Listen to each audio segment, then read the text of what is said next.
In democracy, the idea behind one person, one vote is political equality.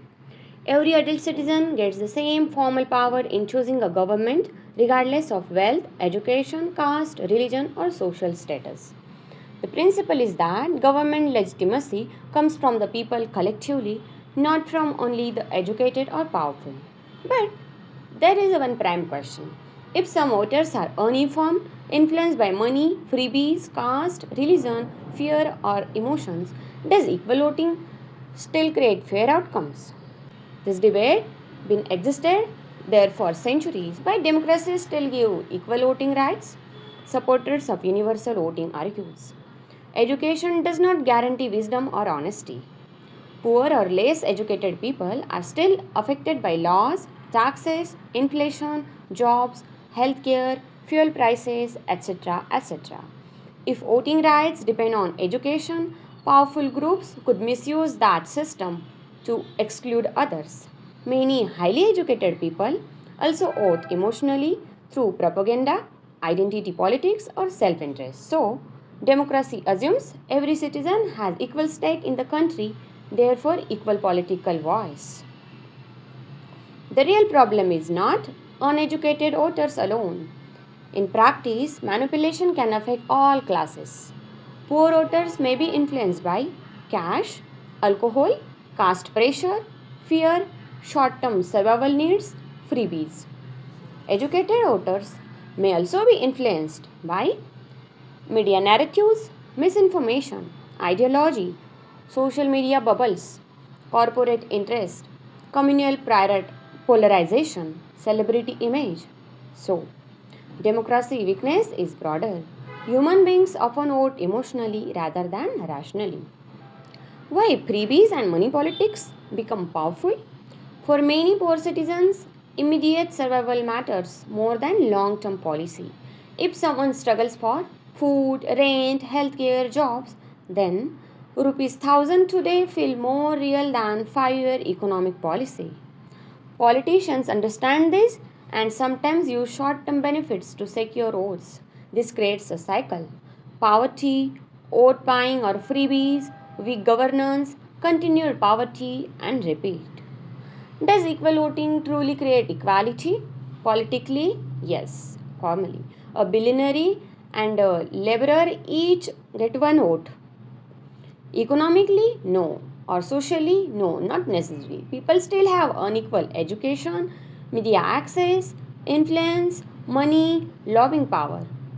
So, democracy creates equal voting rights but not automatically equal social power.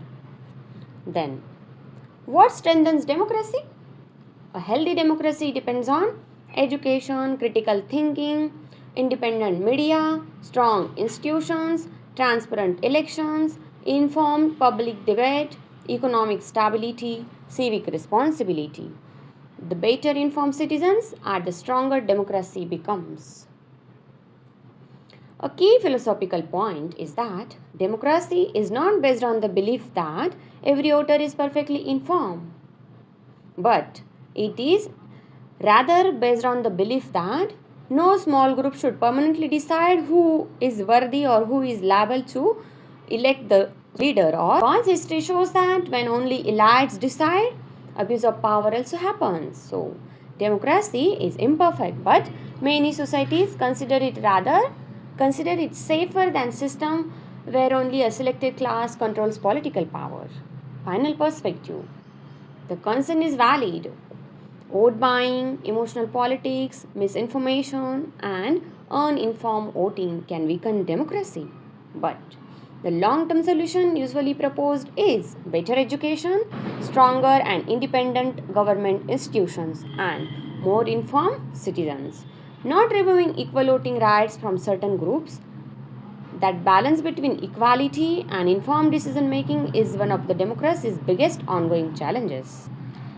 It doesn't matter whether voters are educated or uneducated, but uninformed voters may elect corrupt or selfish politicians. Yes, that can happen.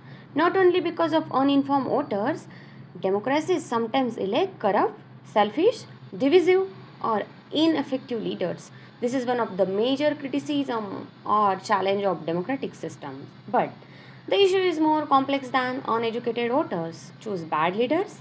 Many factors influence election outcomes rather than only uneducated or uninformed voters.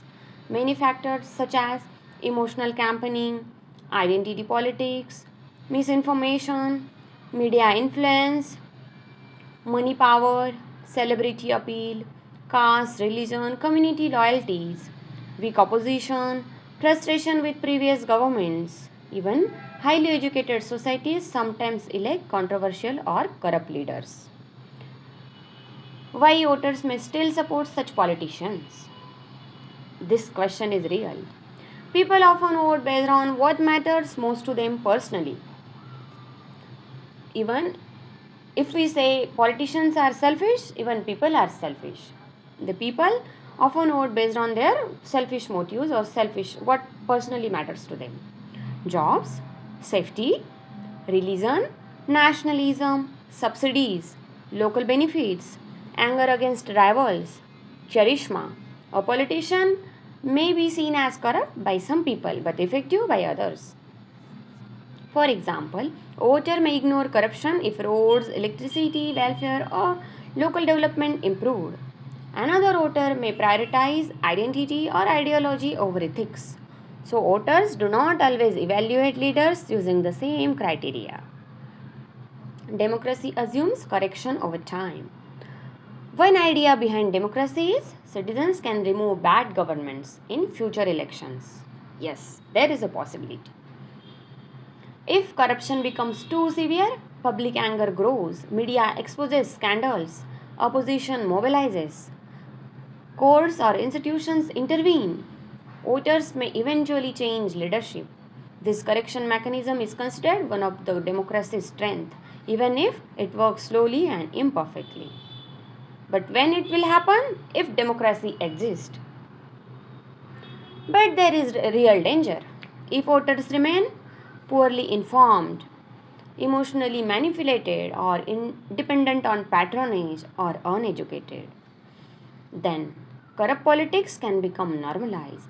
Here, uneducated means politically uneducated, politically unaware. So, education is also important, plus, political education is far more important because we see that even educated people can choose wrong leaders because of their lack of political awareness, political illiteracy. That can lead to weak institutions, poor governance, misuse of public money, reduced trust in democracy. This is why civic education, transparency, and independent institutions are so important. Independent institutions play a crucial role in balancing the democracy, in making strong the democracy. Actually, independent institutions are the strength of democracy. Important nuances. It is risky to conclude only educated people should vote because education alone does not guarantee ethical thinking. As I mentioned earlier, elites can also support corruption when it benefits them, and restricting voting rights historically led to discrimination and abuse. The challenge is not simply literacy, it is developing critical thinking, access to reliable information, accountability, and political awareness across society. In simple terms, many of us having the same question and we have observed this thing, so our observation is valid. Uninformed or manipulated voters can help corrupt politicians win. But democracy tries to solve this not by removing equality but by improving education, transparency, independent institutions, and public awareness. As I mentioned earlier, educated voters can also choose wrong leaders because human decision making is not based only on facts or intelligence. Education improves knowledge and analytical ability, but voting is also influenced by emotions, identity, personal interests, beliefs, and social pressure. Some common reasons educated voters may support problematic leaders: ideological bias, nationalism or religion, anger against another party, media influence and propaganda, social media echo chambers, economic self-interest, charisma and strong personality, fear or insecurity, misinformation or selective information, belief that this leader is bad but the alternative is worse. A highly educated person may understand economics, science, or technology but still makes emotional political choices. History shows many educated societies have supported corrupt governments, authoritarian leaders, wars, discriminatory policies, or economic mistakes. So democracy challenge is not simply educated versus uneducated voters. It is how humans process information, emotion, identity, and power. That's why strong democracies rely not only on voter education but also on free media, independent media, public debate. That should have access to open public debate, independent courts, independent judiciary, independent bureaucracy, transparency, fact checking, and accountability. In other words, education helps democracy but does not automatically guarantee wise political decisions. Specifically talking in terms of India, legislature, parliament, Lok Sabha, Rajya Sabha, state assemblies, and independent judiciary, high courts, supreme courts, then bureaucracy, that means IAS, IPS officers, IRS officers, IFS officers, class 1, class 2 officers, they play a crucial role, and independent media, access to independent media plays a vital role in making the democracy stronger. So we should save all these basic and important pillars of our democracy, and we should choose the right leaders who helps to make our democracy stronger and wider and powerful. And we should choose the leaders who makes our India great, who makes our India incredible. So now decision is yours. Please share this video with your colleagues, friends, family members, and create more awareness in your family, friends. And make sure in future elections you choose the right leaders, you choose the appropriate leaders. So that's why you need to consume the right content. You need to understand the politics. Little bit understanding of politics will be helpful to choose the right leaders. That's why I request you, I urge you to subscribe this channel and connect with us to understand the little bit of democracy, not only in my channel, but you go through political science books, you go through different channels, you read about politics, you read about political science, you read about democracy, you read about leaders, and you understand your leaders, local, regional leaders as well as national leaders, and then based on your critical thinking, you vote your favorite leader. Not only favorite, don't go with the biasness, but you choose the leader who will be helpful or who will be beneficial for our nation's development. All the best.